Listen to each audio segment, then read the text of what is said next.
es lietoju sēnes katru dienu. Un šis nebūs stāsts par mikrodozēšanu, bet gan par funkcionālajām sēnēm, par kurām cilvēki un zinātnieki runā jau gadiem un tās pēta. Diemžēl jau vairākus mēnešus es regulāri esmu doktora kabineta apmeklētāja, kurai ir dažādas problēmas, sākot ar ādas iekaisumiem, ar acu iekaisumiem un tad varbūt ar mazākām vai lielākajām emocionālajām problēmām. Un viss kā viens saka, Madara, tev jāstiprina imūnsistēma. Labi, tas ir jādara, bet kā to darīt? Pirkt aptiekā kādus kompleksus, kas sola tev izārstēt no visu un visur, man īsti nelikās iedvesmojoši, ņemot vērā, ka viņi arī maksā dārgi.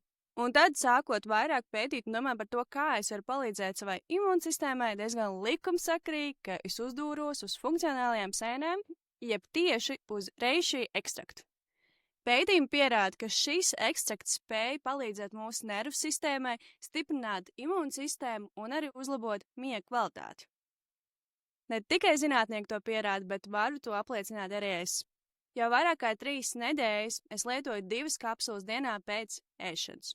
Un man ir uzlabojusies miega kvalitāte.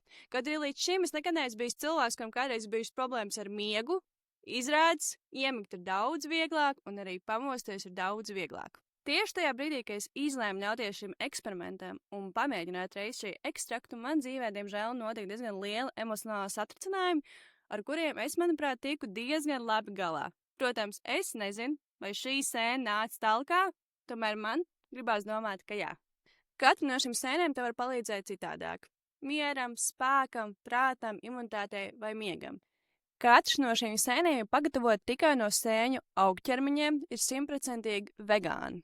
Izvēlies savējo un pamēģini arī tu, jo skaidrs ir viens, šī ir mana pirmā paciņa, bet noteikti ne pēdējā.